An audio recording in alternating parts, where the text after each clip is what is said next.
We have to kick out President Trump.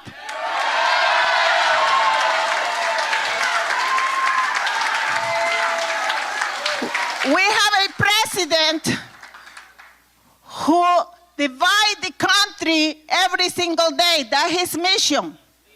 But he's not gonna get that, because you know what? We know we are good human beings who we know every person deserves respect, every color deserves respect, every minority deserves respect. And we know President Trump, he's racist, and he's had very bad his heart when he sees separation of the children from their mom and their parents. I'm an immigrant, and I never will believe if that happened to me. I don't know, because I'm an immigrant. I came to this country in 1979, and I have political asylum when I came, and my daughter was 7 years old. And I always put my feet in that people who are there and see their kids taken away from them. We're gonna stop that, and we're going to win. We know the only way we're gonna win if we work hard. And how we working hard? When we bow, we bow, we bow, we bow, we bow, we bow, and we're going to do that. Now, I'm going to introduce you a very tough leader with an incredible vision in his life to have every family have better life, change their life. And he dedicated all his entire life, because I know him when he was very young, and I was very young too, because we've been together for 30 years, and it's an honor. I always gonna see a person with an incredible heart, the president of Unite Here, D. Taylor.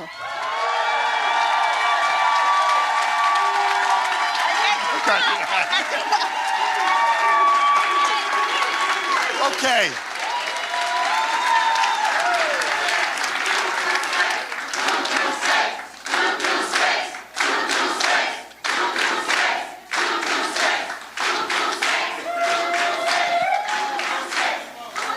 As Gioconda said, this election is not about a person. It's about what we value in this country and what kind of country we want. Now, it gives me an honor to introduce Senator Harris for a few reasons. First, the slogan, "One job should be enough," we can all relate to. That came out of the Marriott strike last year. We had 8 different cities on strike because we were tired of our folks working 2 or 3 jobs just to survive. They couldn't see their kids. They couldn't go to a parent-teacher conference. They couldn't coach a Little League team.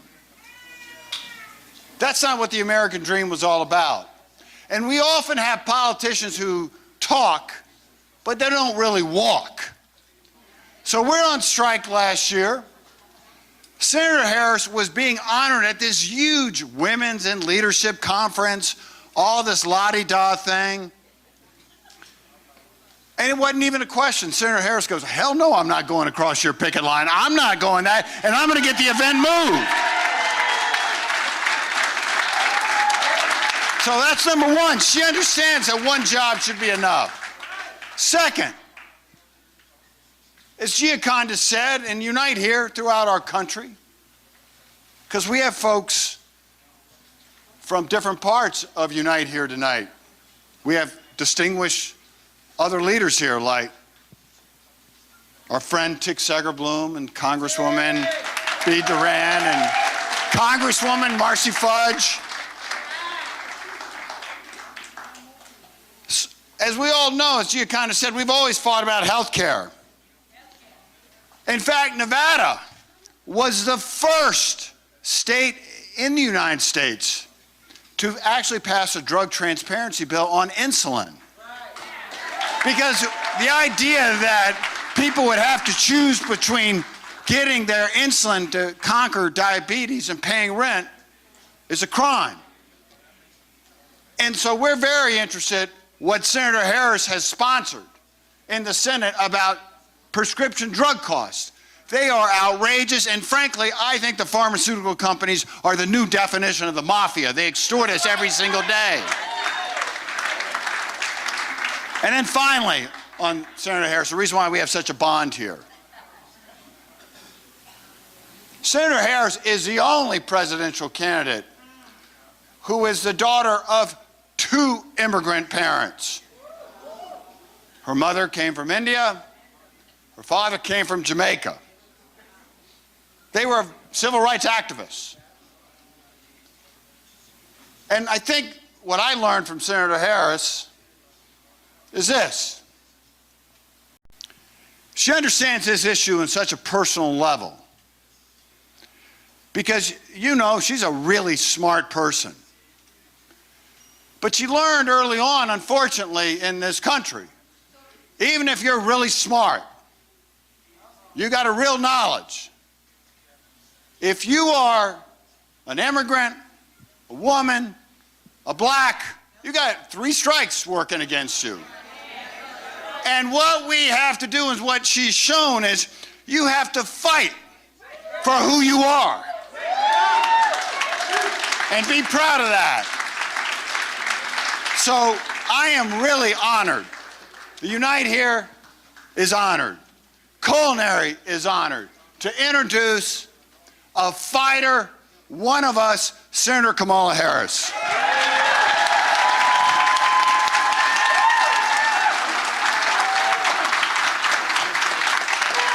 Thank you.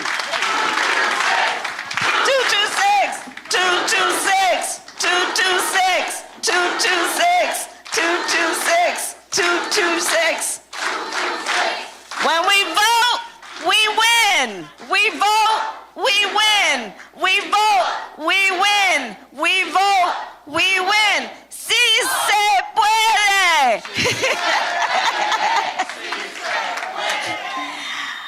It's great to be in the House of Labor. Thank you, Gio. Thank you, Dee. I am honored to be back. I am honored to join all of the leaders who are here. And I'm looking forward to our conversation. But I just want to first congratulate you, because this particular union of all in the country has shown that when you empower and you give voice to the rank and file, when you pay attention to the voices of leadership among the rank and file and empower them in the way that you've done here with Unite Here, in the way you've done with the Culinary Workers 226, you win. You have done the work of electing a governor. You have done the work of electing legislators. You have done the work of electing Stephen Horsford, my friend. You did that. You did that. The first Democratic governor in 20 years has you to thank.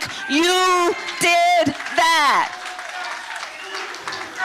226, 226, 226. So I'm here to talk to you because I'm running for President of the United States.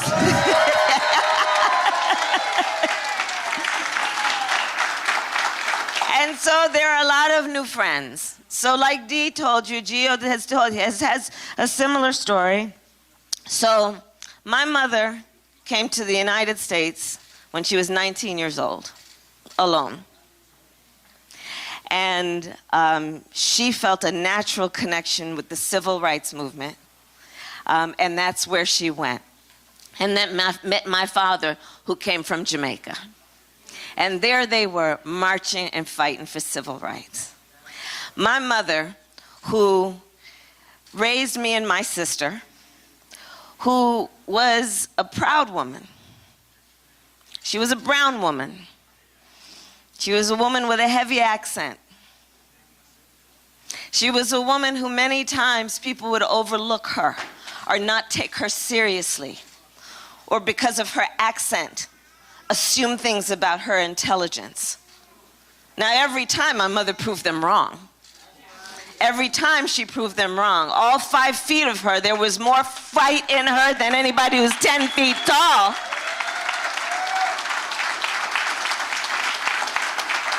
And because of who my mother was and what she believed, what she had faith to believe, what she had the ability to dream was possible and then work to make possible, the fact that my mother never asked anyone permission to tell her what was possible is why within 1 generation I stand here as a serious candidate for President of the United States.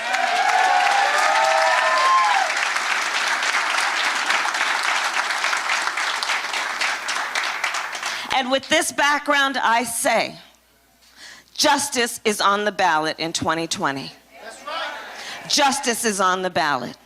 Justice is on the ballot when we are looking at workers, when we are looking at families who have to work 2 and 3 jobs to pay the bills, because as Dee and Gio said, in the America I believe in, nobody should have to work more than 1 job to have a roof over their head and put food on the table. Economic justice is on the ballot. Economic justice is on the ballot. When in America today, in 99% of the counties, if you're a minimum wage worker working full-time, you can't afford a 1-bedroom apartment. Economic justice is on the ballot.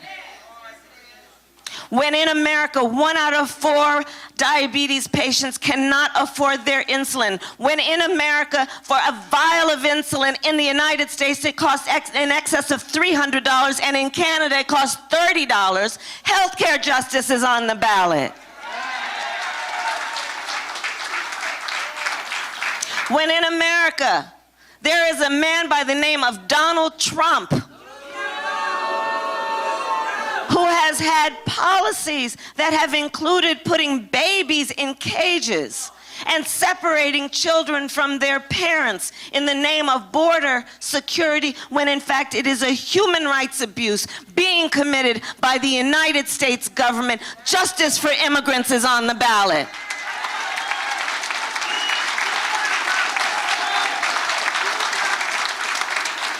And somebody needs to remind him, some of his closest relatives are immigrants too.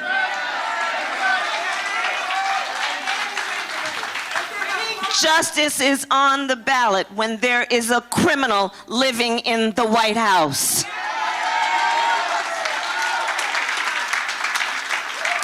And so I am running for president because I am very clear that no one is above the law, not even the President of the United States.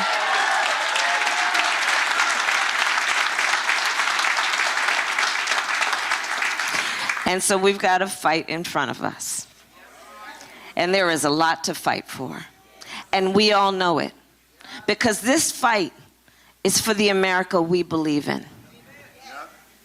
And let's be clear. This country is great because immigrants help make it great.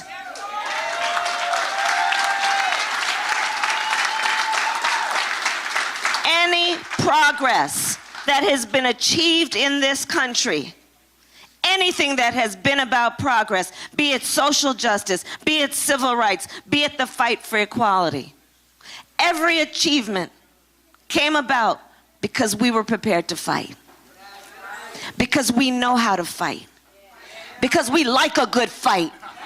We are up for a good fight. And so that's what's before us.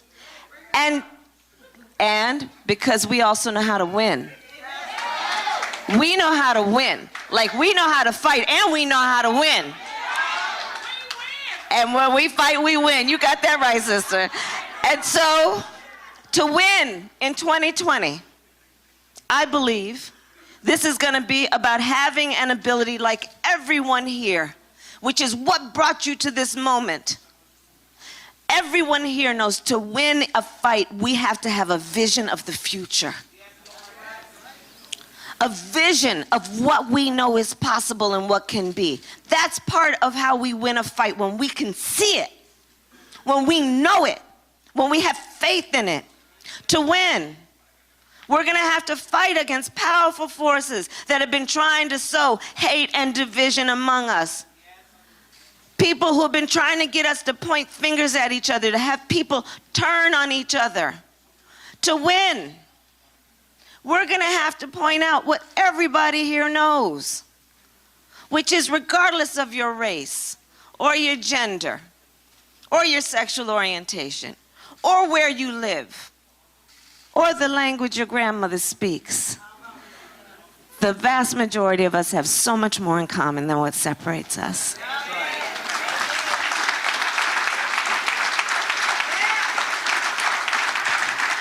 And to win 226 Unite Here, we're going to need somebody who is the Democratic nominee, who is on that stage, who has the ability to go toe-to-toe with Donald Trump, and you're looking at her.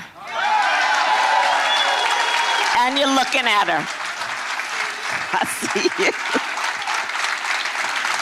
So that's the fight before us.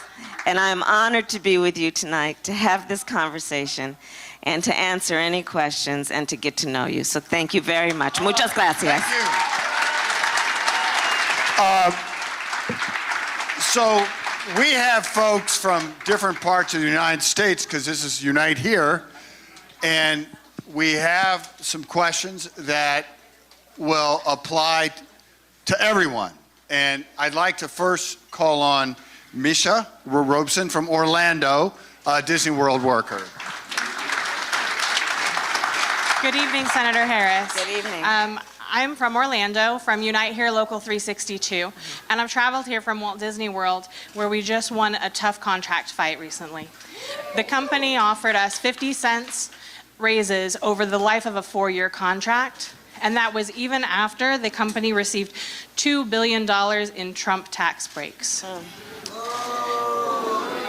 The workers stood together. We fought and we won almost $5 an hour in raises for our cast members.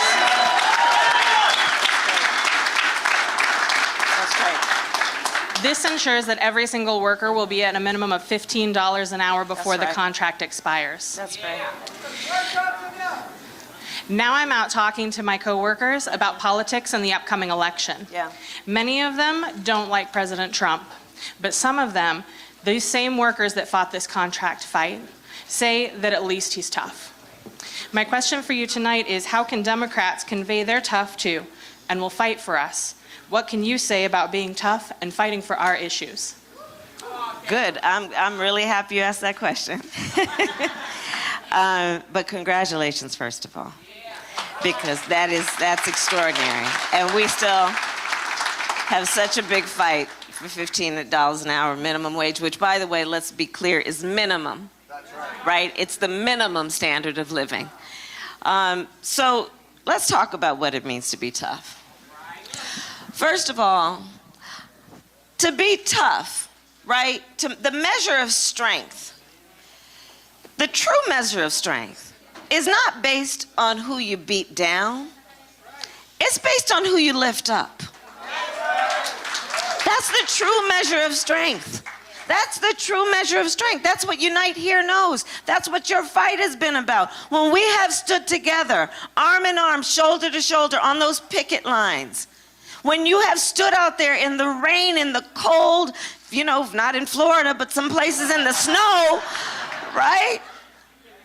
All around the, you know, not even making it through the end of the month, but there.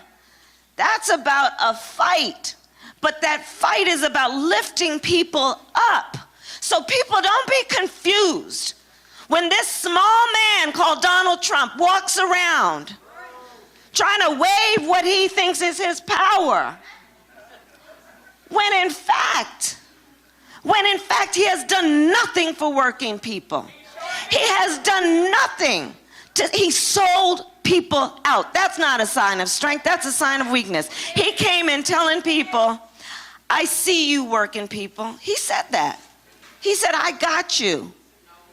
He told workers that. He told farm workers. He told farmers. He told farm workers. He told auto workers. You can go across things. And then what did he do? He passed that tax bill benefiting the top 1% and the biggest corporations.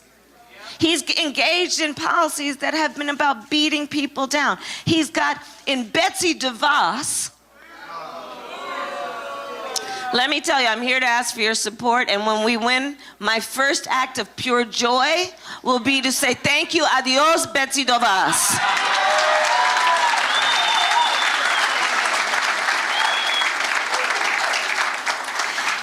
And you say, Kamala, when we're talking about strength and being tough, why are you talking about education? Well, because we know if you want to build up the strength of the nation, invest in education, invest in our children. Like this, so we got to talk to folks to say, come correct and tell me how you define strength and tough. Because real strength is about who you lift up. That takes more strength than to use words through a tweet based on a fragile ego, which is what that man has. He uses words. I'm sure he never had a fight on the playground. Well, I did. You know what I'm saying? You know what I'm saying? It's that basic. So I'm really looking forward to be on that debate stage with him. I'm glad I didn't have to fight you. So the next question is from, I think, you know, we all often say, you know, who are the heroes in our society? I always look around and I go, well, we got him right in front of us. He's clearly one of the heroes, I think, of at least 226, and probably for Unite Here. He has been originally on the organizing committee and been fighting at the stations. Cassiano Corpus. Cassiano.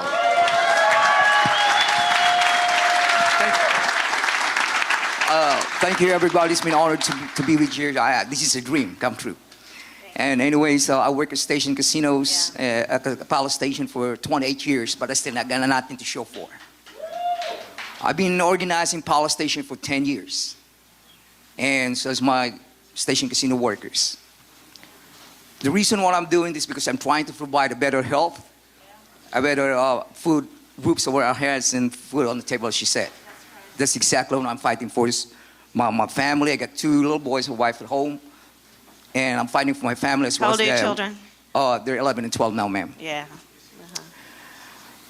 We voted 7 times and we beat them. But still, station casinos are disrespecting all of us. They don't want to give us a negotiation and union contracts. Because in a union contract, we get a better health benefits, a fair wages and everything. I'm jealous to all these union members, and I thank all of you guys that you guys are supporting station casinos.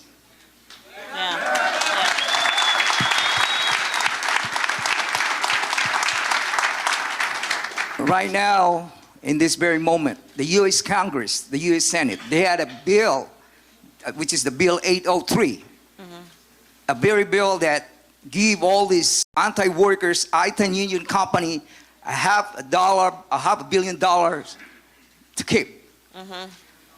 Do you think, my question to you, ma'am, is, do you think that station casinos, they deserve this tax break? If they still work, if they still keep on fighting their workers. No, and actually, but first of all, talk to me a little bit about what your day is like every day. Every day I'm going to work at station casinos. I'm worried about my job because you know what's the next. Because these companies are very anti-union company. Yeah. But I just do my work because I always my priorities are the families. Yeah. My family and the family of my co-workers. Station casino workers, the people that can't fight. Yeah. I will be there for them. I will represent all of them, and I will finish this fight. And maybe the next time you come back at Vegas, all these station casinos will be 226. Well, and I'm with you. And I'm with you. Absolutely. And I'm with you. We're gonna have that. We're gonna have that contract, and I'm not gonna stop fighting until we finish. And I'll vote for you. I think you got that personality that can beat Donald Trump. Thank you very much. Thank you. Thank you. So, and you know, I called for Tita, And I've called for TITA. I've weighed in on that. I'm with you on that. I'm with you in terms of standing with the workers. What they've been doing at station casinos is wrong, and I applaud your leadership. Look, these are these times. I mean, the Fertittas, they're paying less taxes, I bet, than you are paying. Right? This is why I say economic justice is on the table. When you look at all of these issues, when you look at it about fair wages, you talk about the ability of workers for collective bargaining. When we talk about car check, these are all basic issues that are about economic justice. I stand with you. I have been in touch with the Fertitta brothers to say they should stop what they've been doing, and I will continue to stand with you. And I appreciate you. And for myself, I deserve. We're not second-class workers, ma'am. Station casino workers are not second-class workers. Thank you very much. Yes, thank you. Okay, now, I have another question from somebody who I knew quite for a long time. He was a striker at the Horseshoe for 9.5 months. He is a rock-solid guy. Mario. Hi. Senator Harris, how are you? First of all, Mario? welcome to our Culinary Workers Union Hall. Thank you. It's good to be Glad back. to have you. Thank you, thank you. Thank you. Again, my name is Mario Sandoval. I've been working at Binion's Horseshoe for 35 years. Okay. In 1990, when I was 25, we went on strike for 9 months, like Dee said. At that time, I had 2 small children. And with our wonderful union coverage, full coverage, 100%, I had a choice, stay and work, and without union health insurance, Right. I chose to walk the picket line for 9 months for my kids. So I picketed for the 9 months, but towards the end of the 9 months, I was getting sick. I didn't know why, but I continued the picket line. I went back to work. I was at work 1 month. And I got struck down with a little brain tumor, which turned out to be brain cancer. And it turned out to be that same insurance that I fought for my kids saved my life. Yeah. You know? So I have two questions. And it's concerning when will Congress repeal the 40% tax on our union nonprofit culinary insurance or union insurance, Yeah. you know? And, you know, that's one question. I have two, Yeah. but that's the first one. Listen, the White House is on the table. We gotta take back the White House, which I fully intend to do, and we gotta take back the Senate. The Senate? Because Mario, as you were rightly asking, when is that bill going to go to a vote? And I've been in the Senate 2 years and 2.5 years, and they're holding up everything that's been about workers' rights, that's been about civil rights, that's been about justice. They've been holding it up. I don't know when it's going to go, but I know we're going to fight to get it there. So they're doing what Fertittas are doing. Yeah, they're doing what Fertittas are doing. And that's why listen, the power is in the people. We know that. We know the power is in the people. And so that's what this election in 2020 is about. It's about putting the power back in the hands of the people. We've got to put the power back in the hands of the people, because the people in power right now are not working on behalf of the people. They're working on behalf of a very few and the very rich. And working people in America are suffering. And I am very clear about something. It is organized labor. It is what you have done and all of the sacrifices when you were out there for 9 months, sacrificing so much for your young family, that has benefited people who aren't even members of a union. Absolutely. Whoever is benefiting from a 5-day week, an 8-hour workday, weekends, sick leave, holidays, has labor to thank. And I will tell you, when y'all help me get elected, the Secretary of Labor in the Harris administration will come from labor. All right. Okay. Will come from labor. Yeah, amen to that. So the second question is that we like our insurance, our culinary insurance we have now. Yes, and you've done an incredible job. What can you do to assure that we get to keep that insurance? Yes, good. Because I like our insurance, you know. Yep. And I want insurance should be a right, not a privilege, you know.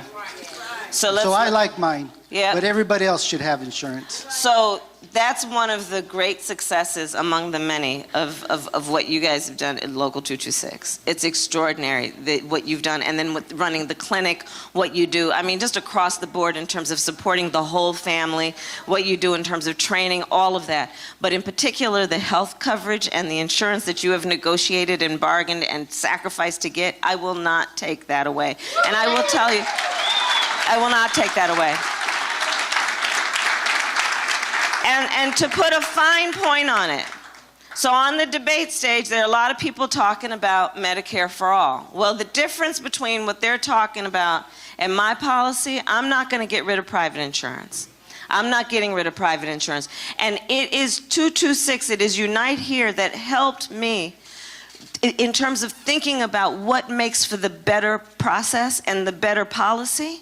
I had you in mind, because I know what you've given up to get that coverage. I know what you've given up. And so I will not get rid of private insurance. But let me also say, but just because this is all about truth talk,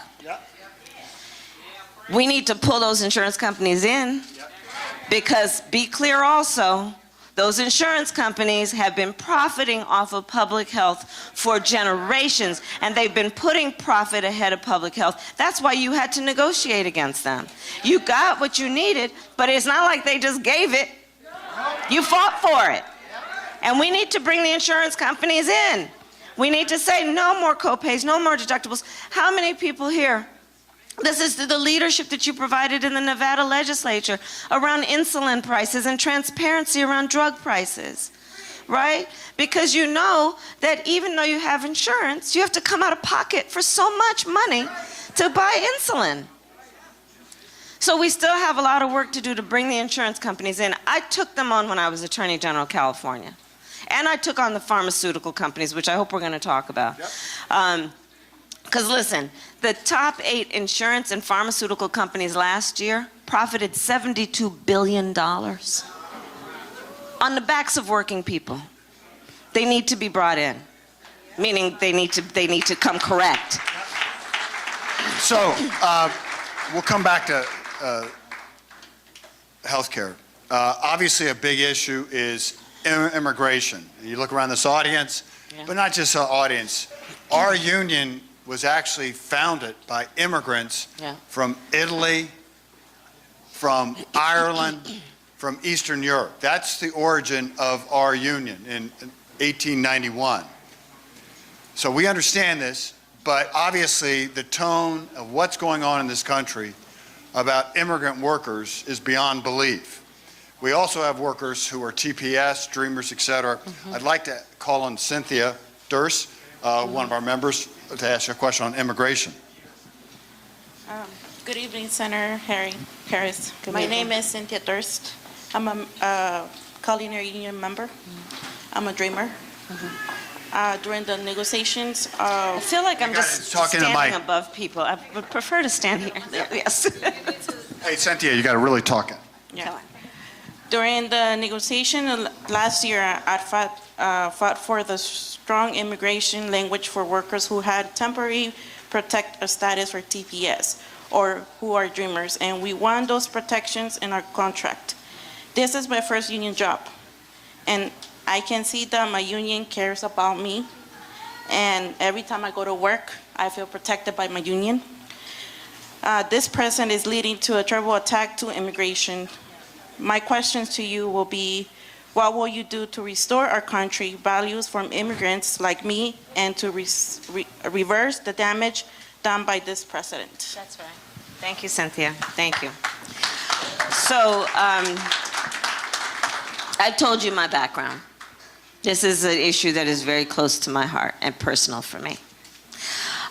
You should know that on the debate stage, I'm the only member of the United States Senate who voted no when the president's budget came and it was $25 billion for the wall. Because they were trying to trade and play off dreamers for the wall. And I wasn't going to get played. And I took a lot of political heat from Democrats. There were only 3 of us that voted against it 2 of the senators from New Mexico, and me. One of the first acts that I will take when elected president is to immediately reinstate DACA by executive action. But not only reinstate DACA for our dreamers. Here's the thing that I want to be really clear about. I can't agree with public policy that says we're going to help the kids and not recognize that those kids exist in a family that loves them and parents that love them and that they want their parents. And so, I will, by executive action, bring DACA back to protect our dreamers and extend it to their parents and their siblings and their families.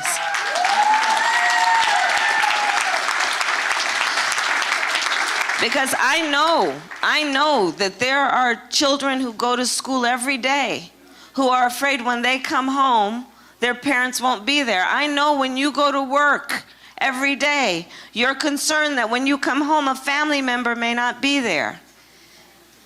I know that we are concerned that children will end up essentially being orphans because of this inhumane policy that has been about putting down and vilifying immigrants. And let's be clear, he's targeting black and brown immigrants. Let's be clear about that. That's why I say, I'm really clear about this. Look, he's got family members who are immigrants. But you don't hear him talking about European immigrants the way he talks about immigrants from Mexico and Central America and African countries in a way that I will not speak here. I'm very clear about what the policies of Donald Trump are on the issue of immigration, and it's inhumane.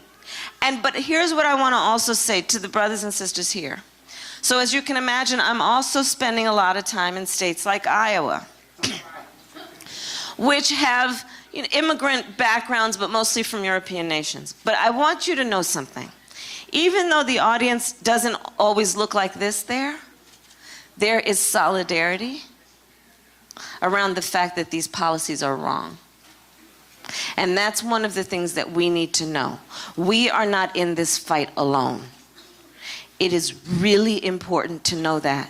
Because again, back to the point about who's strong and who's not, it is not a sign of strength to make people feel small and helpless. That's not a sign of strength. The strength is to make people feel big and powerful. Right? So, but remember then, that's what he's trying to do. He's trying to make people afraid. He's trying to make people fearful. He's trying to make people, don't forget we have the 2020 census coming up. And we know on the issue of immigration, we have so many blended families. We're in the household. Some are documented, some are not documented. Some maybe have visas that have expired. And so are we going to want to answer the door when someone knocks on the door to count? We may not want to because we may not trust who that is. We need to get counted. But this is part of what's going on. Because if we're not counted, then when they start drawing the lines for voting, we'll be invisible. Let's not let them make us feel small. Do not let them make us feel invisible. Do not let them make us fear. Let us remember we are not in this fight alone. We have power. Justice is on the ballot. All of this is on the ballot in 2020. And I know we can win because we know how to fight. We know how to fight. All right. So we have one of our members from Detroit. By the way, she ran for office. She lost by 200 votes, but I know her. The idea of a fighter is not that you get knocked down, it's whether you get up again. And I know this woman's going to be getting up. So I'd like to introduce Charlesetta Wilson. She's a member of Local 24 in Detroit. Charlesetta.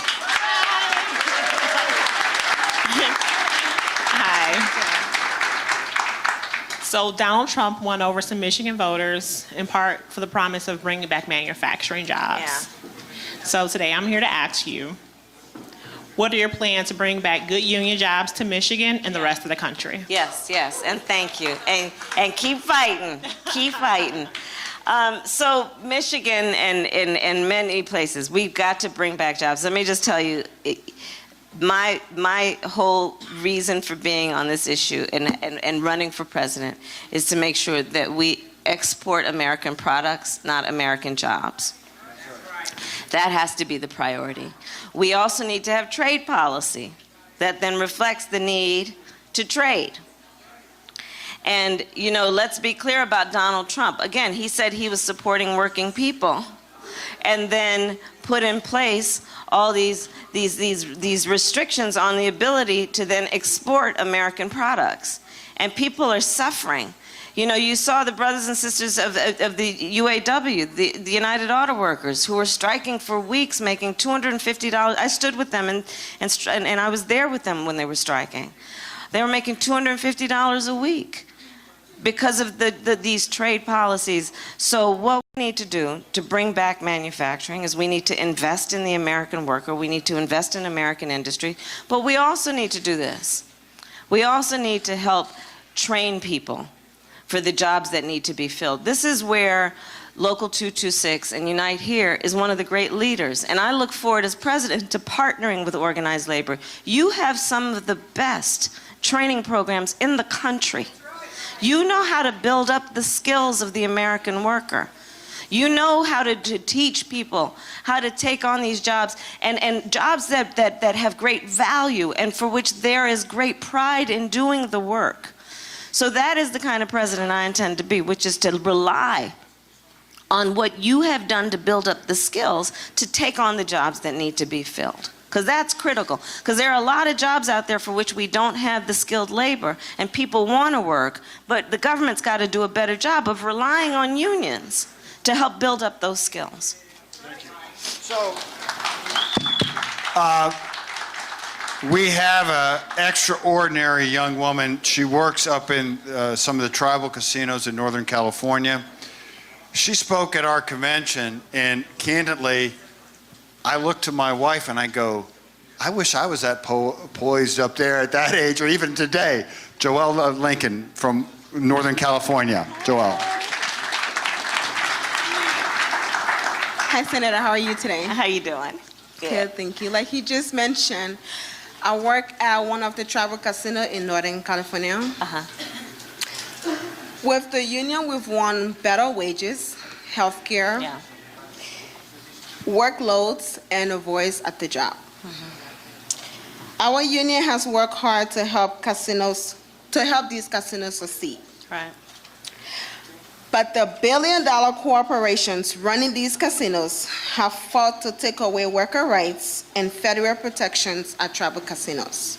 With that being said, my question for you is, what is your position on union rights at tribal casinos? Right. So I have been opposed to that legislation that where they're trying to basically say that unions don't and union workers don't have rights to organize in tribal casinos. I'm opposed to that. I do respect tribal sovereignty. I respect all that is behind that in terms of the fact that the Native American people have been robbed of their land. They have been ignored in centuries as the native and the original people. And so I will always support sovereignty and tribal nations, but I also support workers and their right to organize, and I don't see that these things need to be in conflict, and I'm certainly not conflicted around my priorities. I respect sovereignty, and workers need to be able to organize. All right. So, Senator, I'm glad you came off the podium, actually. Yeah. Come on up here. Come on up, Gia. So, I have no idea how you keep up your schedule, but I have one more question. Last question. If you look at the power of the pharmaceutical companies in Washington, every poll you look at, people want to have, whether you're a Democrat or a Republican or independent, they know that prescription drug pricing is making health care unaffordable on a daily basis. What is your plan to tackle the prescription drug industry that has seemed to have a lock so much on Washington, D.C. Yeah, it's a real thing. The pharmaceutical companies are making so much money.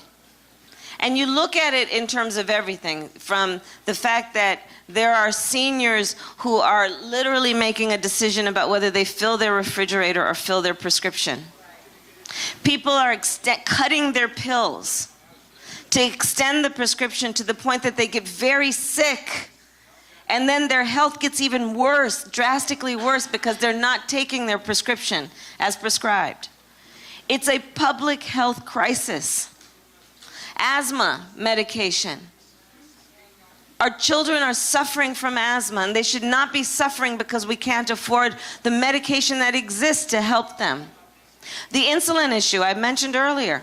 In America, it costs $300 for a vial, whereas in Canada, $30.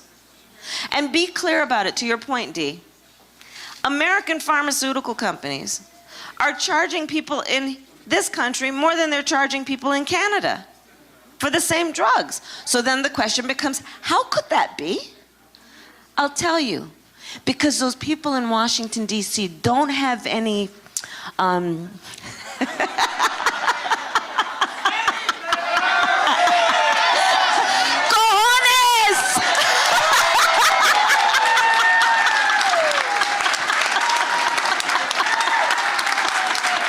If you need translation for that, ask somebody.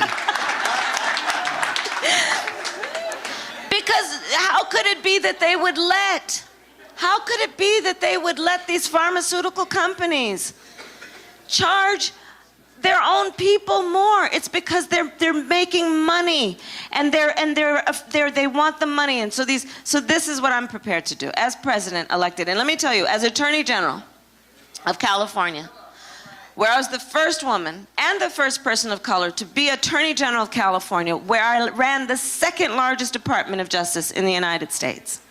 And by the way, nobody said I could win, but I won. I took on the pharmaceutical companies and I won. And I will take them on as president. And here's exactly what we're going to do. We're going to make sure that we set fair prices, meaning we're going to look at how much that drug is being charged for people around the world and set the price in the United States based on how it's being charged in other places, which is going to bring the prices down. 2, so you know, through the United States government, we fund a lot of research and development of these drugs. Right? There's a place called the National Institutes of Health that, and through the federal government, federal taxpayer dollars go into funding research to create drugs that can save lives. So here's the point. Any pharmaceutical company that doesn't play by the rules, I'll take the patent if their drug was a result of federal dollars going into the research and development. Right?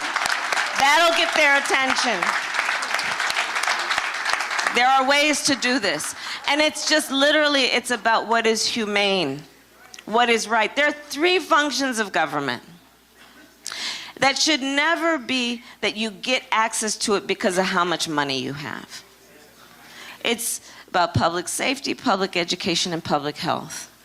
And anyone's access to those things should not be about how much money you have. It's just basic. So that's where I am on that. So, Senator, we appreciate, I know you've been going all over the country. You've been in Iowa a lot, New Hampshire, Yeah. South Carolina. We really are honored that you could make it this evening, and I would ask if you have any closing remarks, and then I know Gio wants to Yeah. pull it all together for us.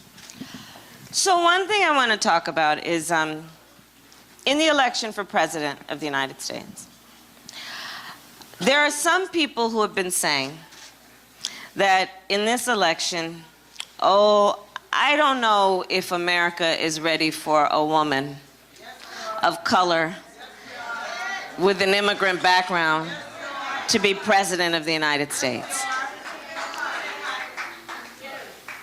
And here's the thing. And they'll say, oh, I think I'm ready, but I don't know if my neighbors are ready.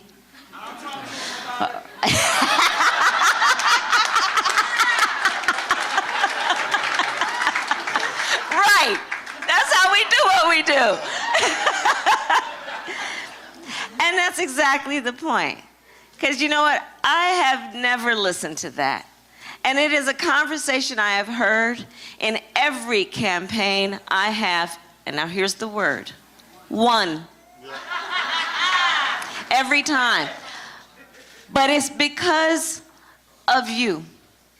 It's because of working people. It's because of people who understand that when we fight for what we believe is possible, even when we've never seen it before, we can make it happen. It's when we have faith, when we believe, and when we know that it's not our nature to ask someone to give us permission to believe what is possible. We make it possible. And I am so thankful to you. I am so thankful to you, brothers and sisters, for your work, for your fight. I hope to earn your support. And I thank you for your time. I thank you. I thank you. I thank you.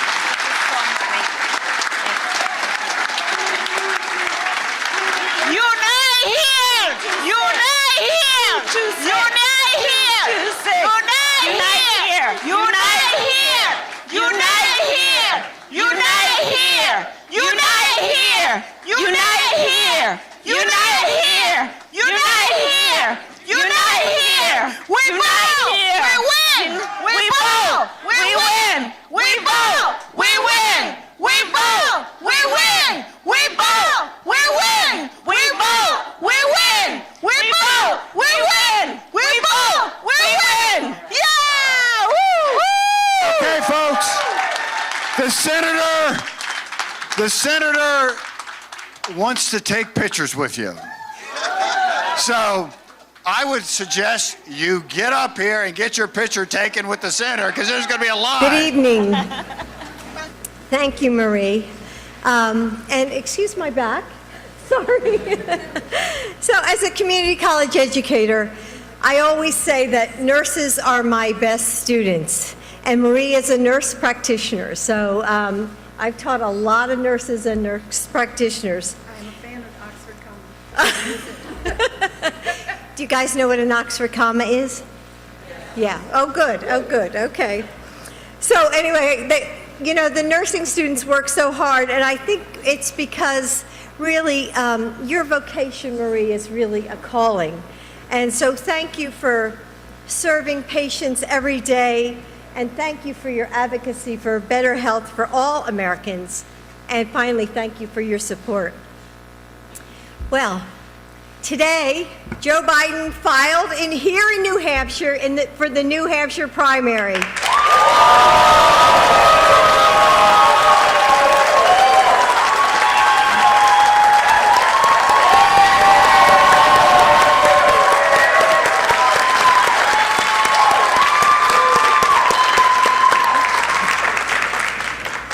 And I don't know, it might sound odd, but it was kind of surreal standing there watching him, sign the filing.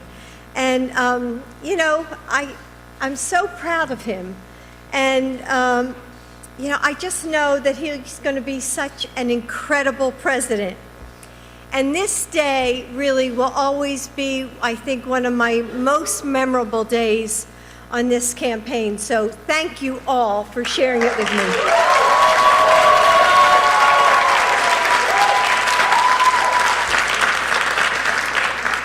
With Veterans Day coming up next week, I've been thinking a lot about my dad. And he was a Navy signalman in the Pacific during World War II. At 17 years old, he was too young to enlist. So my grandmom had to sign a waiver so that he could join, which was really hard for her. And my grandmom, like most Blue Star families, we feel a complicated mixture of fear and pride. And I know that this was true for me and for Joe, when our son Bo enlisted in the Delaware Army National Guard.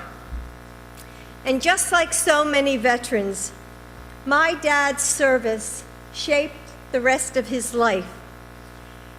The experience made him who he was, but it also changed my life too. My dad was from a working class family, the son of an Italian immigrant who delivered furniture for a living. His name was Dominic Giacappa. And thanks to the GI Bill, he was able to go to business school in Philadelphia. He eventually became a bank president, and my mother stayed at home to raise 5 daughters. We had a comfortable home in Willow Grove, Pennsylvania, and we really never wanted for anything that mattered. That was my family's American dream, a life where military service meant educational opportunities, where in one generation, the son of an immigrant could join the middle class, where if you worked hard, you could have a career that made you feel proud. But my family wasn't unique. Just a few hours away in Scranton, Pennsylvania, Joe saw the power of the American dream in his own family, where the son of Irish immigrants could one day become vice president. And with your help, President of the United States.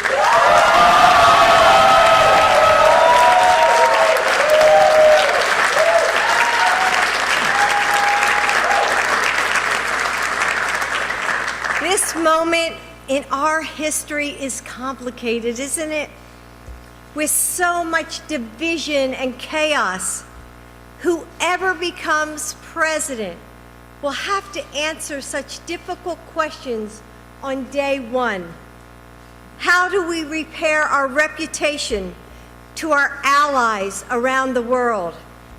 How do we stop the climate crisis before it's too late? How do we get past the partisanship to get anything done? But in other ways, this election is simple.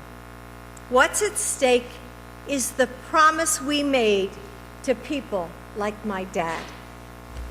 The promise that no matter who you are,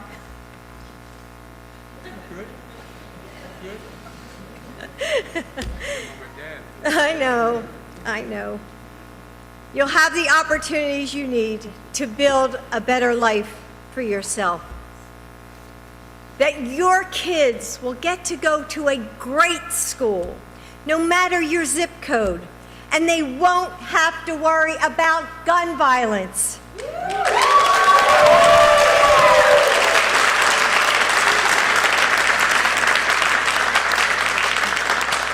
That you won't go bankrupt because you have to go to an emergency room. That when you work hard and give back to your community, you'll be rewarded. There is no one in this race who has more experience in answering those complicated questions than Joe Biden.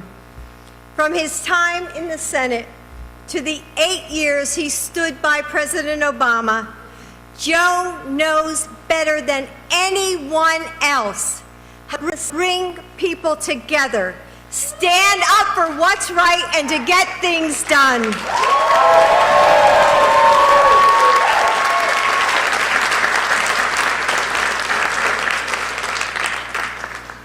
He will be a steady commander-in-chief who will lead with vision and experience from the very moment he takes office.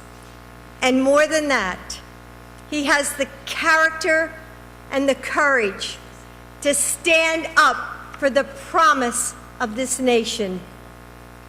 Joe knows that stories like my dad's, like the veterans and the single parents who I teach at community college, like every union member who comes together to have a voice in our economy, are what this is all about. These are our stories, He understands that they are the best of the past and the hope of the future. And that's what Joe's fighting for. The simple but profound truth that the American dream means nothing if it's not for all Americans.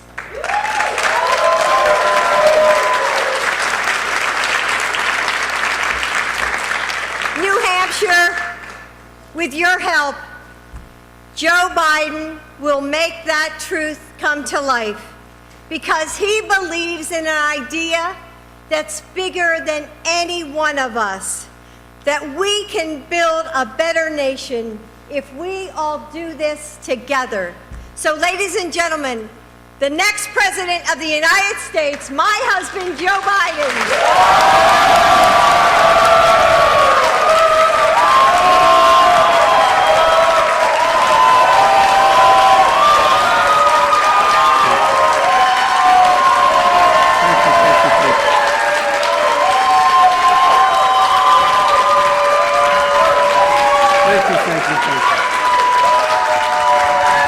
Thank you.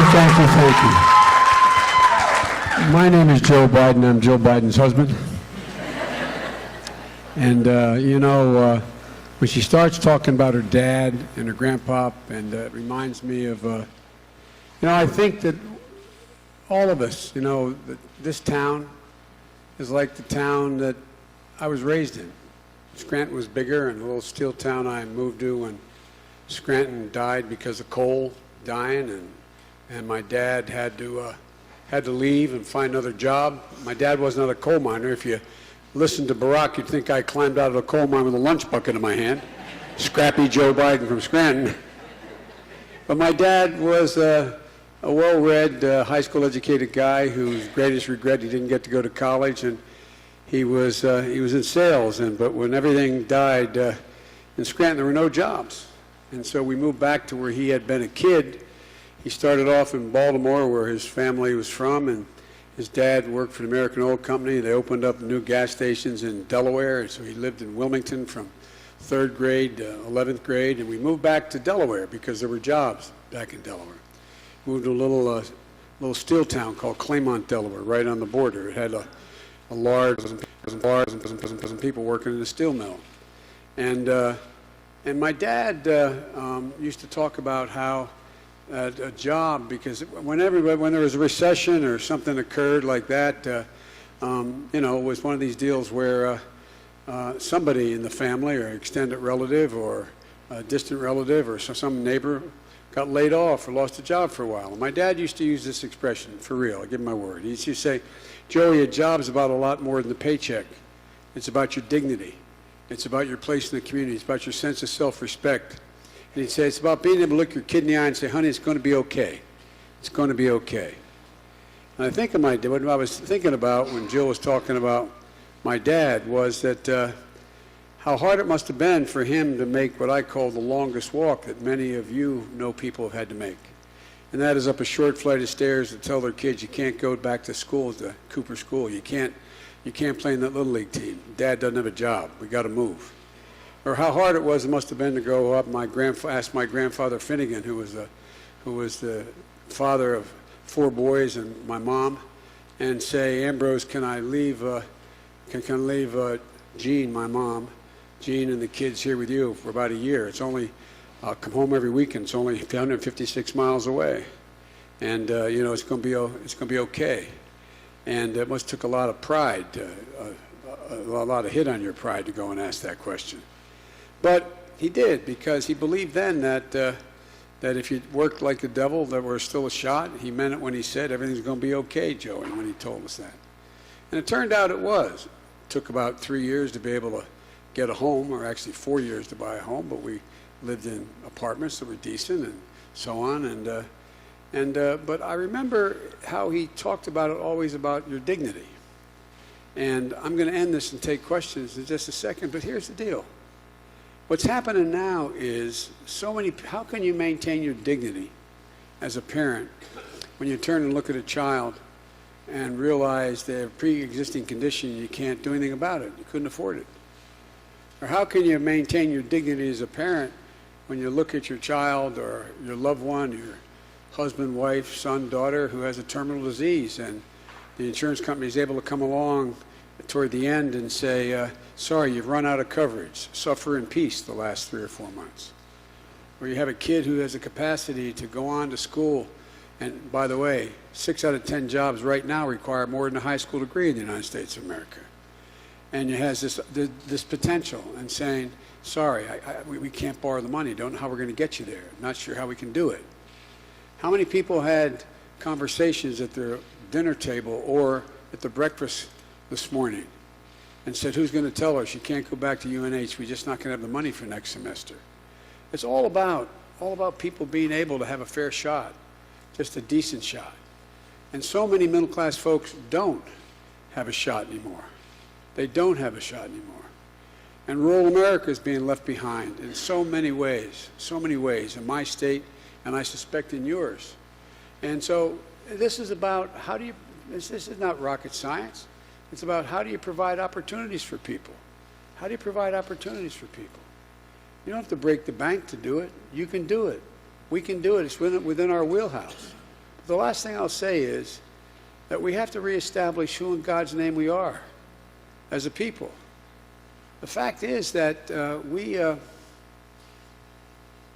this president has gone out of his way to divide us based on race, ethnicity, our religious background, whatever it is. Everything's about division. Why I have a problem? It's the other. It's because of the other. That's why I have a problem. That's why I have a problem. And he's dividing America.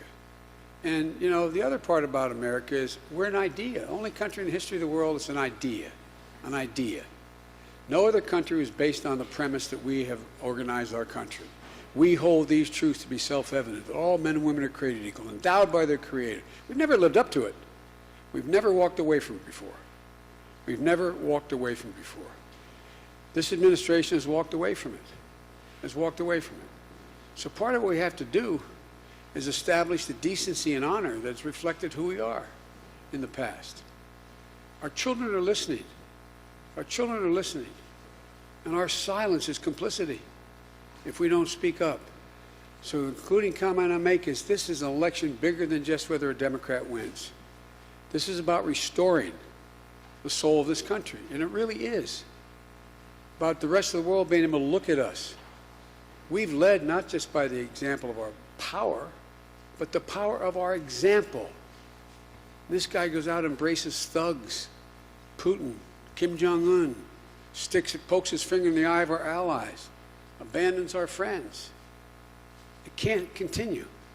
We can handle 4 years of this guy with a lot of difficulty. We've got a lot to make up. What worries me most is as the walls close in on him, he gets more and more erratic. I'm worried what he may do next. But we can't handle 8 years of him. He'll change the nature of who we are as a people, at least for a couple of generations. That's why I'm running. That's why I think it's so important. And I'm confident we can do this. With that, as my mother would say, I'm going to hush up, and my nurse practitioner is going to recognize people who want to ask me a question. I'm ready. I'll let the boss do it. Okay. You ask the first question? Go ahead, Okay. you do whatever you say. Let me ask one question first. This question comes from Toby Bristol, who is wounded in Afghanistan, waiting to come home. He's worried about immigrant families.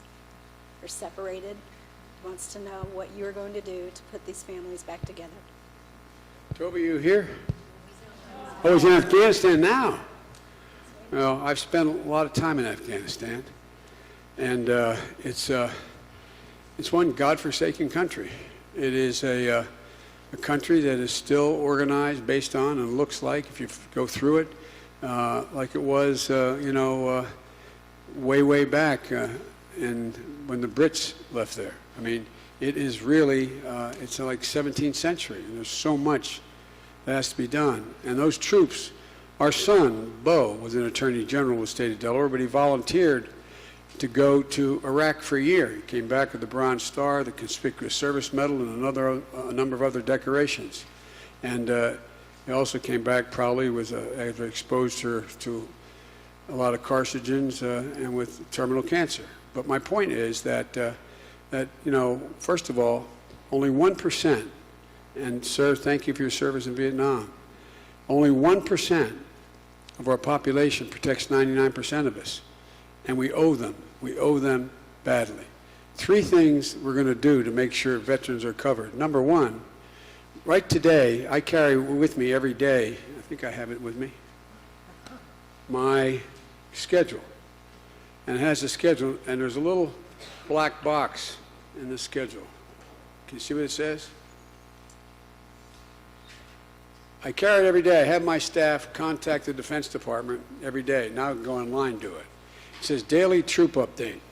Number of U.S. troops that died in Afghanistan and Iraq. 6,898, not 6,800 or so. Every single one of these fallen heroes, fallen angels, has left behind an entire community. It drives me nuts when I hear around that many people. Wounded, 52,954. Not 52,000.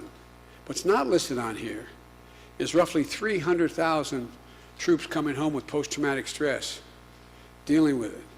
And one of the things we have to do is we have to significantly increase our commitment to the VA. So people, when they come home and how they come home. Because the Stiglitz, one of the famous economists, says, we have an obligation after the last troop has come home, after every street has been named, after every parade has occurred, we're going to have an obligation. Because the same wound that you received in Vietnam, if you received that same wound in Afghanistan or Iraq, you had a 4 times greater chance of dying in Vietnam than we did in Iraq and Afghanistan because of the golden hour they provided for the ability to airlift these folks. But here's the deal. We have more amputees than any war since the Civil War. They're entitled to the most up-to-date, one of the things I'm proudest of is having the law changed so that they're entitled for the rest of their life to the most up-to-date prosthesis, no matter what it is, without having to pay for it, constantly doing that. All these other things that they're entitled to, but we have an obligation.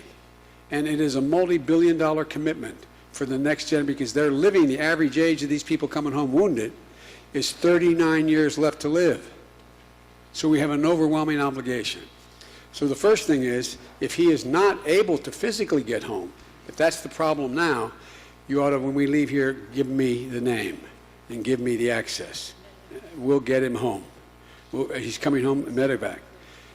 Okay, and I won't ask publicly what the wounds are and how bad they are, but the generic point is, we owe folks, we owe them. 99% of us owe the 1% that's over there protecting us. But here's the other thing. We don't need to have deployed hundreds of thousands of troops around the world on a permanent basis. But what we do need, these endless wars, that doesn't make sense. But we do need, though, we have to be able to. We have to be able to project power, particularly in terms of our special forces, so that we can organize the other 65 nations that are helping us deal with stateless terrorism. The war that you fought was the war that we were, in fact, making sure that we didn't have ourselves, but we became the world's policeman. Well, we're not going to be the world's policeman, but we have to organize the world. Absent that, no one else will. Last point I'll make about this. It's like what happened in eastern Syria. The Kurds, with just a couple hundred troops, we were able to train them and move them and help them and deploy them and be a buffer between them and the Turks coming after them. And guess what? 11,000 of them died defeating the caliphate, defeating ISIS. They put in jail, behind prison bars, 10,000 ISIS terrorists. And what's happening? We, in fact, walked away from them. You saw those scenes of our tanks and up-armored Humvees coming out and our soldiers with their heads down, feeling like what they did, they were forced to abandon these folks, abandon them. Who takes our word around the world? I know every single major world leader I've met personally over the last 40 years. There's only a few newly elected I don't know. And they're sitting there wondering, wait a minute, what's the U.S.'s word? How much can you count on their word? And what's happening? You have, as recently as yesterday, Macron, the leader of France, saying, we have to make a different arrangement maybe with Russia as part of NATO. NATO has to deal with it. That's because they don't think we're going to be there. The president treats NATO like it's a protection racket. If you don't sign up for this and pay this and that much, then we're not going to keep our commitment, our sacred commitment on Article 5. Anyway, so the point is, we have to be able to unite the world like we did before. It doesn't require significant numbers of large standing armies, but it does require us to be able to organize the world, whether it's dealing with what the military did with serious disease in Africa, Ebola. It's the United States military that didn't organize that. Not with guns, because we brought in, the World Health Organization couldn't do it, we did it. We stopped the gigantic epidemic. So folks, we can't just walk away. If we walk away, the rest, the bad guys are going to fill the vacuum. They're going to fill the vacuum. And so I really think, first of all, I'd like to have his name because I want to personally talk to him.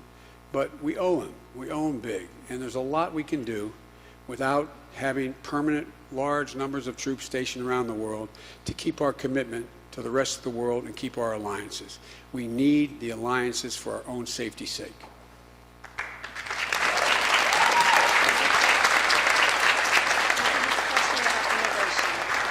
Oh, answer his question about immigration. One of the great things that Jill and I think Jill, I don't know this for a fact, but Jill is one of the few spouses of the first or second ladies that's gone into a war zone when a war was going on. She came with me to Iraq, to Afwa Palace, where there was one of Saddam Hussein's gaudy palaces he built, and we had now occupied it. You know why I went there? I went to swear in, I think, how many was it? It was about 150 or 160 people as U.S. citizens. They all were wearing military uniforms. Several had won Silver Stars already. A number have won Bronze Stars. They all were in combat. They were there. They were volunteers, and they were immigrants without citizenship. And I was able to go, and one of the neatest things, and I thought of the ultimate irony, in one of Saddam's palaces, swearing in every one of them as U.S. citizens, Here's the deal, guys. We are a nation of immigrants. We have to protect our borders. There's ways to protect our borders with the technology we have available to us. But I would make sure these kids who are so-called dreamers, and they are not just from South and Latin America. There's a number of Asian Pacific folks who are part of the dreamers, meaning these kids aged, brought to the United States by their parents. I can picture it now. No, Mom, leave me on this side of the Rio Grande. I don't want to go. Leave me here. And they've turned out to be real citizens. They end up gone through school. They've done well. And so the second thing is we have to provide a path to citizenship, but earned citizenship, for the 11 million undocumented people. Most of them didn't cross the border illegally. Most of them came on visas and didn't go home. And so we should be doing, and the first thing I will do is send to the United States Senate and House a bill for people to be able to earn their way into being able to get in line to be United States citizens. That requires all the things, learning the language and a whole range of things that a lot of your grandparents and parents and great-grandparents did. And so that's the route I would take, because the rest of the world looks at us and it's not who we are. Putting kids in cages at the border, separating families, I mean, that's not what we've done. That's not who we are. You know, that statue meant something, you know, send me your, and we're just, and it's hurting us internationally as well. And they can, in fact, and will, in fact, be good citizens. And so, but they got to earn their way, just like everybody else did, and have a pathway.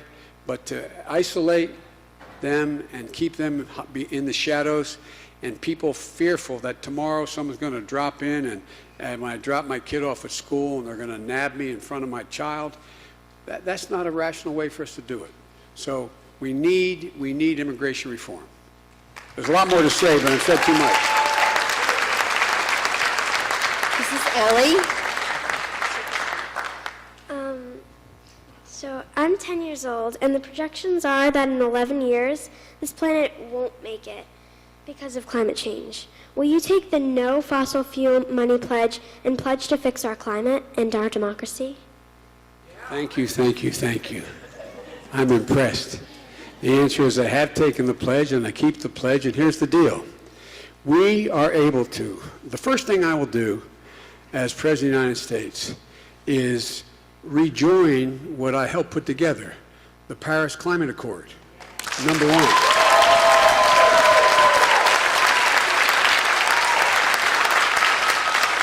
The second thing I will do is call a meeting within the first 100 days of the 173 nations who belong to the Paris Climate Accord and up the ante. What most people don't know, when we set that up, we wrote into the law that if science indicated there was less time than we thought, you had to up the ante. You had to make a greater commitment and hold every one of the nations accountable for what they are not doing. At home, we can, in fact, I've laid out a detailed plan, and honey, you seem to be pretty smart about this. I'm going to send you a copy of it, okay? You can go on joebiden.com and get it. But here's the deal. We can now, we can get to net zero emissions in the United States and all the territories of the United States by 2050, but we can lock in changes in the next 10 years that can't be undone, that relate to everything from dealing with, for example, when we build, in the next 10 years, every highway we build, and we have to rebuild highways to deal with the environmental changes that are taking place, every single highway we built, we're going to put in 500,000 charging stations. And you say, why? Well, it sounds silly, but we can easily do it. The cost is totally within our wheelhouse to do it. Because guess what? We should own the electric vehicle market, and we could cut emissions gigantically. We're in a position where we're going to, in the meantime, up mileage standards. Why are we in a position in the United States of America where we're not building any new high-speed rail, cutting down significantly the cost of transportation as well as the emissions that come from automobiles? Be in a position where we have farmers being paid to provide for the absorption of carbon by the plants they, in fact, plant in their fields. So they absorb carbon. They absorb it. We're in a position where we should be doing what we did in our administration, which we did with the Recovery Act. We invested more money in renewable energy than any administration ever has. It's now as cheap on a BTU unit to do wind and or solar power as is coal power. No one's going to build a new coal power plant. Nobody's going to do it. There's a simple reason. It's not efficient. It costs too much money, beyond the pollution, beyond the pollution. We're going to invest $400 billion in new technology. So we own the renewable energy market. We're the net exporter of this technology. We have the capacity in the United States to do this. And it will create over 10 million good-paying jobs, not $15 an hour jobs. We don't even have that yet. But jobs that average $45 an hour because they have to pay prevailing wage to do them, to produce the jobs. We have the best minds in the world right here in the United States of America. We should become the net exporter of the technology that can absorb the carbon, that can change the technology as to why we can move to net zero emissions. But the last point I'll make, and this is a long, long story, I apologize, honey, but here's the deal. The United States of America, if we got to net zero emissions tomorrow, nobody suggests that's possible. But if we could tomorrow, that only takes care of 15% of the problem. 85% of the problem is internationally. So the polar caps are still going to melt. The sea levels are going to rise. Your coastal places, just like in Delaware, we're average 3 feet above sea level. We're going to be underwater. Look what's happening in the Midwest right now. 7 of our major military bases have been put at risk because of flooding in the Midwest. Look what's happening out west now. The fires, there are always those fires, but now we're in a position where, because of weather changes, they in fact are occurring in a way that's devastating regions, spending billions of dollars, these firefighters risking their lives and losing their lives. There's so many things we can do quickly. For example, we should have tax credits to make sure that we have buildings with net zero emissions. We can provide encouragement for every major building to have a tax credit. They change the windows, change the exhaust, change everything, so you are not wasting energy. We can provide for a whole range of things right off the bat that can get an awful lot done and lock in things that can't change. My wife's looking at me like, Joe, you're talking too long, and she's right. But it's a really important subject where it's totally within our capacity to do it, and we don't have much time. The young lady is absolutely correct. Honey, I introduced the first climate change bill that was said by what they call, there's an outfit that checks the honesty of the assertions, said that it was a game changer. Back in 1986, I introduced the first global warming deal. But guess what? Since then, the problem has even gotten more difficult. We've moved far beyond it. It's moving quickly. And we have to keep pace with it. We're able to do it. We have to resolve to do it because it is the existential problem facing humanity. It is fundamental. This gentleman is going to jump out of his chair if I don't ask him. First of all, Joe Biden, I want to thank you very much for your service in your 8 years with Barack Obama, for starters.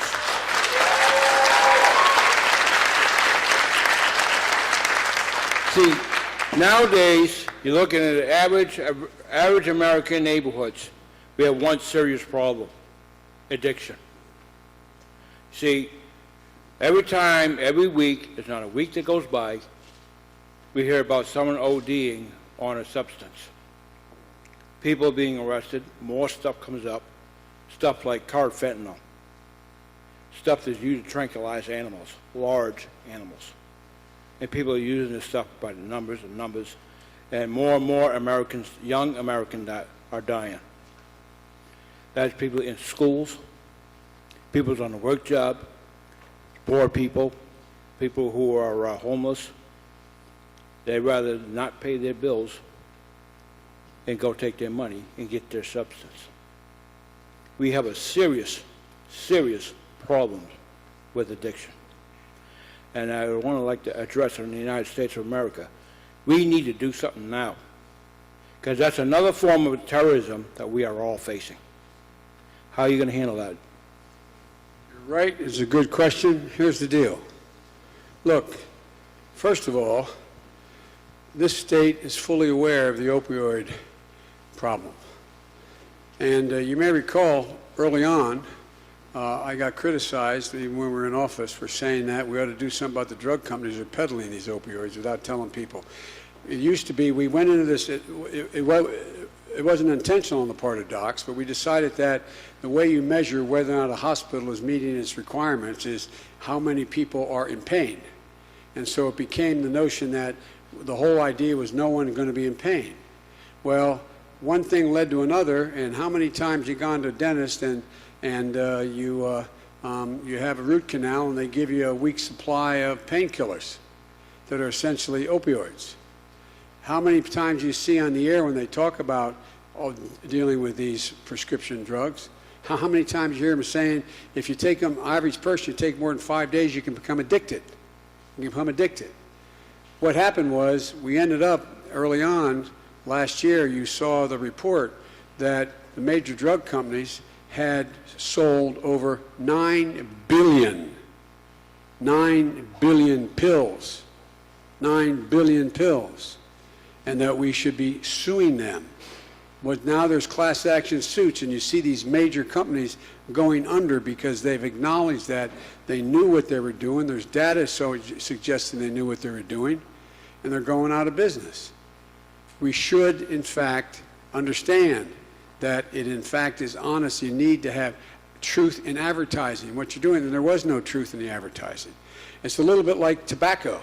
You know, tobacco companies knew what was going on, but they kept it secret. The phenomenal impact on cancer rates, it had a profound impact. They kept selling it like it wasn't. Well, were it not for these class action suits, guess what? They've been continued to pollute the world and pollute the country. And so the first thing is we should, with the drug companies, hold them accountable. Hold them accountable for what they're doing. Fentanyl is another version, a street version of a really bad thing that's already going on. And so Secondly, what we need is we need mental health parity, meaning that nobody should be going to jail for the use of a drug. They should be going to rehabilitation, mandatory. Mandatory. The bill that I put together years ago provided for drug courts. So if the only crime you commit is you have become addicted, you would be sent to a drug rehabilitation center for a long time. There is evidence that even though it doesn't work for everybody, it cuts down crime as much as putting people in jail for the same amount of time. And it costs about a third of what it costs to keep someone in jail for $1,000 a week. And so, thirdly, we're finding out a lot more in terms of the science. The science is that a lot of people assume drug addiction causes mental illness. Mental illness generates, we now are learning from the experts and the scientists, that drug addiction. Addiction flows from mental illness. We have now, we don't recognize what, these are essay questions, so I'll try to get to the end of it quickly, but here's the deal. I would immediately deprive the drug companies of the $8 billion a year they get to deduct their advertising off the bottom line, number one. Number two, hold them accountable to be able to say exactly what they know the drug that they're producing does and doesn't do, and hold them accountable for what it says it does and doesn't do. And thirdly, we have to open significantly more mental health clinics around the country. And it starts, by the way, in schools. Do you realize now, every expert says you need somewhere between one school psychologist for every 700 kids. Well, guess what? We have one for every 1,520 kids. We don't fund them anymore. We also don't fund school psychologists and social workers in our schools to identify problems early on when they see them occurring. Not for punishment's sake, for the ability to go out and help the child avoid getting into a pattern that it ends up causing them to be at odds with the law or involved in drugs. And that's why we should be putting every single child in 3, 4, and 5 years old be able to go to preschool. That's why I call for, and I'll end this, right now we have what we call Title I schools, schools from neighborhoods that have lower incomes across the board. We spend $15 billion a year on that. If you triple that, you can make sure that teachers in those schools get paid what other graduates get paid for the same amount of time they've been involved. They get paid 22% less than anybody else graduating with a 4-year degree from school, on average, along with social workers. Number one, you can put every single child in America at 3, 4, and 5 years old in school, not daycare. And all the data shows that your universities and universities across the country, that it increases exponentially the prospect of that child succeeding, no matter what their economic background, no matter what zip code they're from, succeeding in getting through high school and going beyond high school by some 53 or 54%. And it is something we can fully afford to do. And so there's a lot of things we can do. That's why in the Affordable Care Act we put together, and what I'm proposing to add on to that, is that we provide for mental health parity. One of the biggest problems we have now with people who are coming home and needing care, as you know from the Vietnam era, is that they in fact are ashamed, they're told to be tough.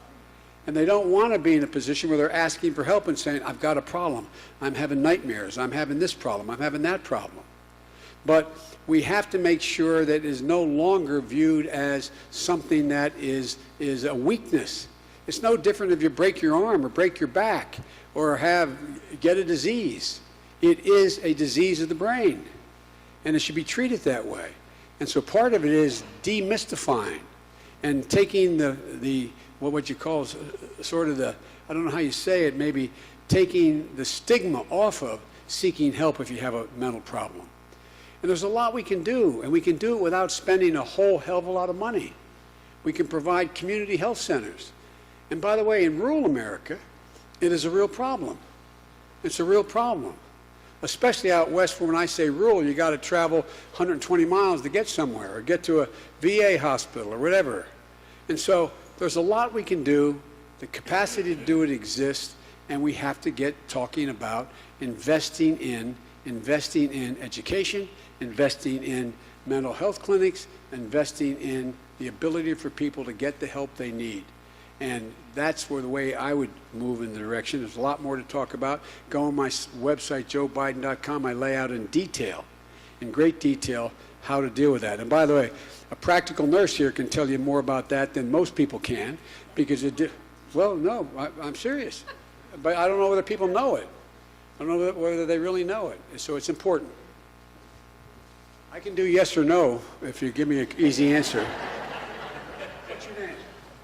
Jordan. Hey, Jordan, how are you? What's your question? You can take it. How are you going to make schools more safe from mass shootings?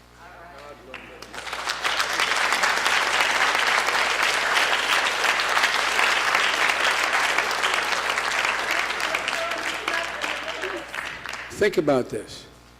Those who are over 30, could you ever imagine having asked that question when you were a kid?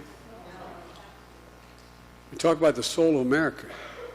It's a sick soul we have, when in fact we send our kids into school these days to duck and cover, building schools so they have abutments in the hallways that teach kids how to hide behind.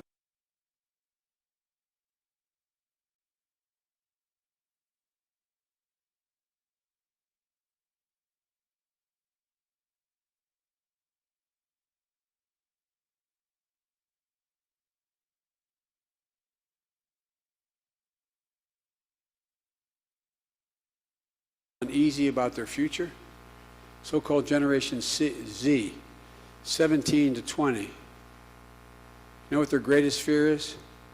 Being shot in school. And the greatest anxiety they have, making them the least stable generation because they're so worried. How old are you, honey? 10-year-old kid asking that question. And I don't think you put them up to it. I think it's probably real. But think about it.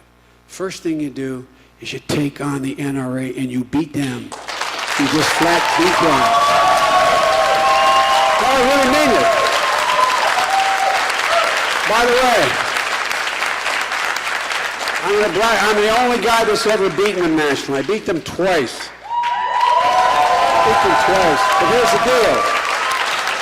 Look, folks, there's a Second Amendment. I believe in the right to be able to own a gun. But guess what? The Constitution doesn't say anybody can own a gun. It says there are limitations who can own one and what kind of gun or weapon they can own.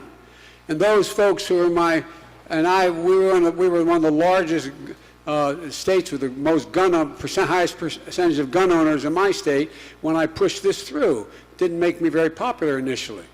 But I walked through I walked through in southern Delaware, it's Delmarva Peninsula, a lot of streams and creeks and connecting the Chesapeake Bay and the Delaware River and the Delaware Bay and all through there. And I'd walk through campaigning because the sportsmen were fishing. And they said, "Damn, Joe, why are you taking my shotgun from me?" And I'd show them an AR-15. I said, "You need one of these to hunt?" So you must be a lousy hunter, man. You must be, and you need 100 rounds in a clip, or 50 rounds in a clip, or you don't want to deal with, back then I was even having trouble getting the Teflon tip bullets outlawed. I said, how many deer out there wearing Kevlar vests?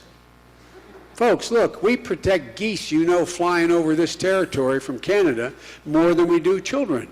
You're only allowed to have 3 shotgun shells. 3. But you can go out and buy a magazine with 100 clips in it? 100 bullets in it? So, folks, every amendment has its limitations. So, from the very beginning, and by the way, you have people who talk about, well, the tree of liberty is watered with the blood of patriots. Well, if you're going to need it for the government, you need to own an F-15, man. Some Hellfire missiles, a few tanks. Not a joke. I'm serious. You think you have to take on the government? That's what it was all about? Well, guess what, man? You better get moving. But you can't own a bazooka. You can't own a machine gun. You can't own and go down the list. It's just rational. Rational. But look what happened. Look at all these mass shootings. And by the way, there are more mass shootings going on in inner city neighborhoods today that you don't even get noticed. The cumulative effect is mass shootings, kids sitting on a porch getting shot just standing by. And so, folks, the deal that the president made with the NRA, remember he's talked about, well, I'm going to do something about this and background checks. My Lord, do you realize that, in fact, a number of the states don't even report to the NICS program? That is the program, you know, you're going to buy a weapon, you got to go in and you got to get a background check. Well, if it's not done in 48 hours, then in fact, come on, man. States aren't even moving and giving all the data that they have to the NICS. And so we have to change the way we deal with this. We're not denying anybody their right to own a gun. It's what kinds of guns you can own. The last thing I'll say is that right now, and I've been pushing this for a while, it will not violate anyone's Second Amendment if, in fact, the only person that could pull the trigger on the weapon you have is you, by your biometrics in your finger. That technology exists now. It's James Bond stuff. You know, it really does.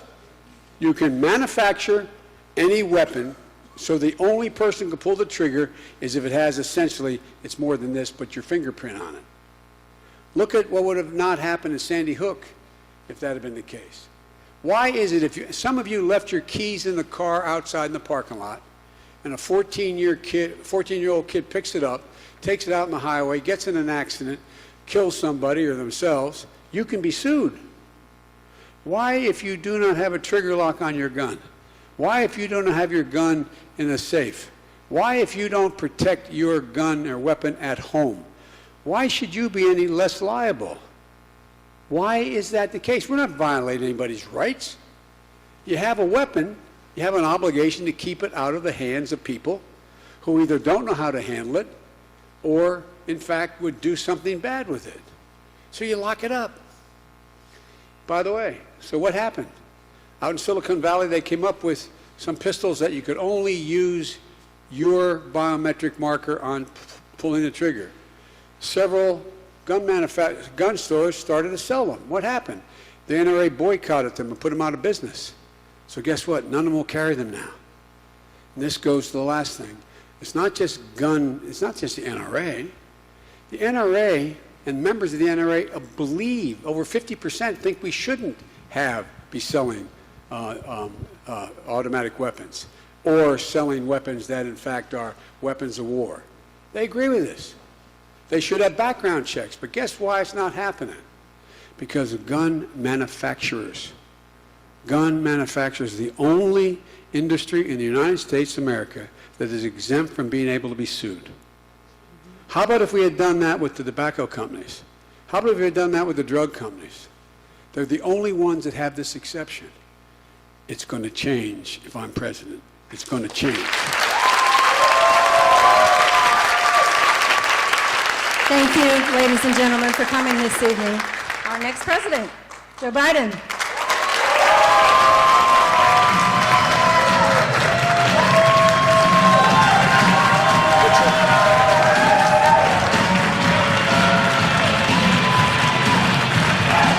Thank you, everybody. Hey, folks, every time I walk out of my grandpa's house up in Scranton, he yelled, Joey, keep the faith. My grandmother will know, Joey, spread it. Go spread the faith. We can take this country back. We really can. Thank you, thank you, thank you.